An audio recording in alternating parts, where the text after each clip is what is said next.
안녕하세요. 대박파파입니다. 10월 8일에 청약하는 한캠 공모주 간단하게 분석하도록 하겠습니다. 먼저 10월 청약 내용은 이전의 영상에 있으니 여기 보이는 화면만 참고하시고 설명은 이전 영상을 참고해 주시기 바라겠습니다. 한캠 공모 개요입니다. 공모가 밴드 14,500원을 초과한 18,000원으로 공모 가격이 결정되었습니다. 신영증권과 유진증권에서 청약을 할 수 있으며 환불일은 인스피언처럼 한글날이 끼어 있는 공휴일이 있어서 3일이 걸리게 되겠습니다. 배정주식은 신영증권이 더 많아 유리한데 신영증권의 청약 자격은 조금 더 깐깐합니다.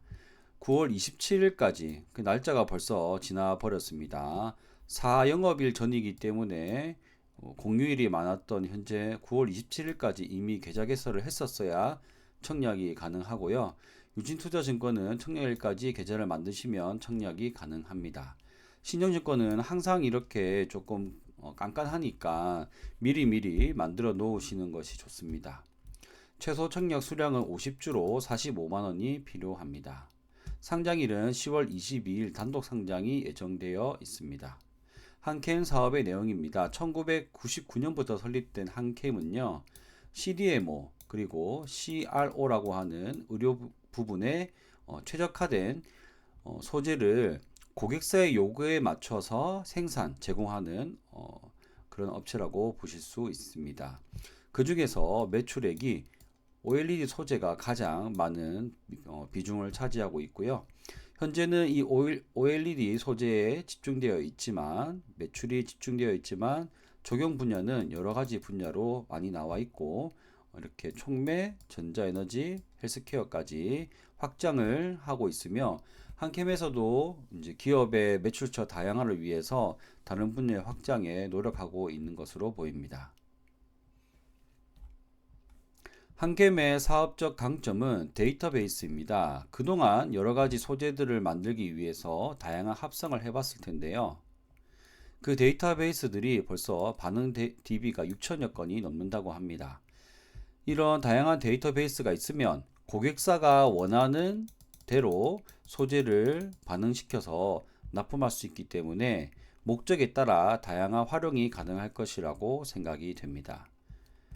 매출 비중은 2024년도 반기 비중을 보시면 OLED 비중이 더 늘어난 것을 볼 수가 있습니다. 반기 매출액이 총 180억인데요. 이 업종 특성상 하반기 매출이 더 높다고 합니다. 그러면 올해 매출은 360억 이상이 될 것이라고 추측이 되고 있고요. 작년 매출에 비해 또 역시 성장한 모습이 보이게 됩니다. 하지만 아쉬운 부분은 매출 비중이 너무 한쪽으로 치우쳐져 있다는 것인데요. 특히 OLED 중에서도 하나의 고객사의 80%가 넘는 수준으로 집중되어 있는 것이 기업의 단점이라고 볼 수 있습니다. 매출처 다변화가 필요해 보입니다. 그리고 이 OLED 이제 디스플레이 같은 경우는 LCD도 우리나라가 아주 앞선 기술력을 가지고 있었지만 결국에는 중국이 따라와서 LCD 기술 점유율이 LCD 점유율이 지금 중국으로 많이 넘어간 상황입니다. 지금 LG 디스플레이 공장도 중국에 판매도 되었고 그리고 중국은 여기서 멈추지 않고 이제 OLED까지 점점 이제 확장을 하려고 하고 있습니다. 그렇기 때문에 이 OLED 뿐만 아니라 다변하는 것이 정말 이 기업의 중요한 키라고 볼 수가 있겠습니다. 재무 정보를 보시면 나쁘지 않습니다. 먼저 부채와 자산을 봤을 때 자산이 부채보다 훨씬 많아 부채 비율이 낮고 잉여금도 많이 남아 있습니다.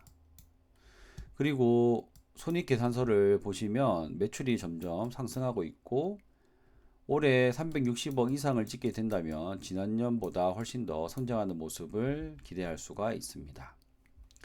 수요 예측 결과를 보시면 참여 건수 2200건, 경쟁률 1000대 1 이상이고요.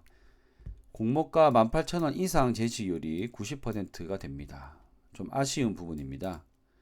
한 98% 정도가 나온다면 이게 뭐 적당한 공모가라고 볼 수 있지만 이번에는 14,500원에 청약을 하는 게 좋지 않았을까 생각이 들고요. 14,500원 초과가 4%나 되거든요. 그러면 이것들만 잘 가지고 왔어도 비슷한 94% 정도의 가격 제시율이 되는데 조금 욕심 부린 게 아닌가 생각이 됩니다. 의무 보유 확약은 요즘에 항상 좋지 않은데요. 3.8%가 나오게 되었습니다. 주주 구성을 보시면 취재 주주가 우호 지분을 포함해서 약 41%가 되겠고, 대주주와 등기 임원의 이제 확약이 2년이 걸려 있습니다. K뱅크나 인스피언과 다르죠. 최대 주주들의 지분이 이제 30% 넘기 때문에 경영권 안정화에는 큰 문제가 없겠습니다.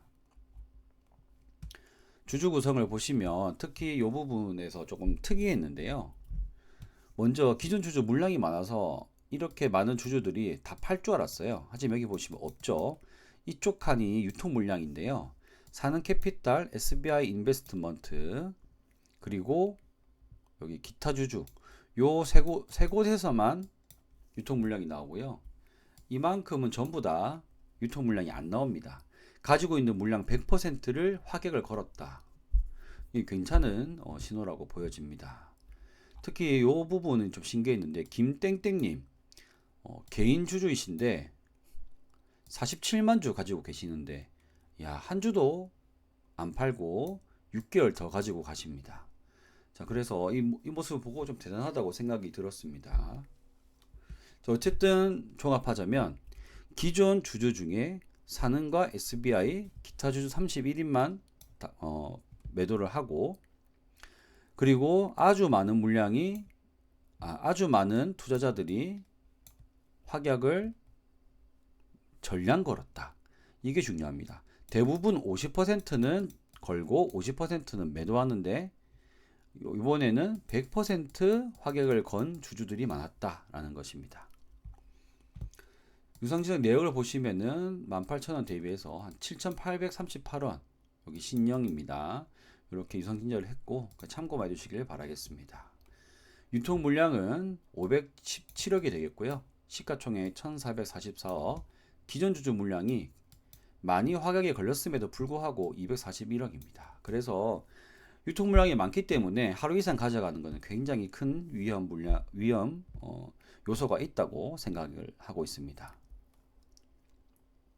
유통 물량 500억대 종목들을 한번 조사해 보았습니다. 총 11종목이 나오게 되었고요. 여기에 요 부분을 보십시오. 이 부분은 이제 시초가 매도했을 때 수익률입니다. 그리고 이 부분은 종가 대비, 즉 앞에 부분이 시초가가 더 크다는 것은 전부 다 음봉이라는 말입니다. 11종목 전부 음봉이 되겠고요. 시초가 기준으로 했을 때 0% 있지만 뱅크웨어 글로벌을 빼고 나면 이렇게 25%부터 약 164%까지, 그래서 가장 비슷한 510억 원대 그리고 500억 원대 이렇게 보시면 한 20%에서 약 48%, 즉 저는 한 40% 정도를 목표 수익률로 가지고 생각하고 있습니다. 여기서 보이는 목표 수익률이 25,200원에 딱 팔린다는 게 아니라 시초가에 매도를 해 놓으면 시초가가 27,000원에 되면은 27,000원에 매도가 되고요. 만약에 25,000원보다 더 아래서 시작하면은 그때 또 대응을 할 예정입니다. 유사기업과 비교는 사실 최근에는 중요한 수치는 아닌데요. 참고로 보겠습니다. 일단 4개 기업의 유사기업 PER은 26입니다만 요 중에서 캠트로스는 소재 기업이긴 한데 의료용 비중이 더 크고, 덕산 네오록스가 아무래도 OLED 비중이 더 크기 때문에 가장 비슷하다고 봅니다. 그렇다면 19, 레이크 머티리얼은 2차전지 관련되었기 때문에 조금 안 맞죠. 그래서 한 PER 20 정도가 적당한 비슷한 밸류에이션이다라고 생각이 들고요. 공모가 가격 대비해서는 26인데요. 상장 프리미엄을 벌써 받고 있다. 네. 그렇기 때문에 이미 조금 비싼 상태다. 반대로 얘기하면 단타는 좀 위험하다라고 저는 생각을 합니다. 제 생각을 말씀드리겠습니다. 먼저 인스피언이 더 좋아 보입니다. 그리고 신영증권의 균등이 한 15만 주 가까이 되거든요. 제닉스가 11만 건이 들어왔기 때문에 이번에도 신영으로 하게 되면은 한 주 이상 받을 수 있지 않을까 생각되고, 40% 수익을 얻으면 약 7,200원, 수수료 빼면 5,200원 정도 수익인데요. 물론 5,200원 수익도 나쁘지 않지만 아쉽습니다. 그래서 비례 한 주 가성비 청단도 괜찮을 것 같은데, 그 이유가 이제 인스피언이 한국투자증권 5,400만 원이면 풀청약이잖아요. 남는 자금으로 비례 한 주도 같이 하셔도 괜찮을 것 같다 정도 생각이 듭니다. 그래서 첫날에 다 파시는 게 좋아 보이고, 정확한 것은 이제 증권 발행 실적 나오면 다시 말씀드리도록 하겠습니다. 자, 이렇게 해서 한캠 관련된 영상을 말씀드렸습니다. 감사합니다.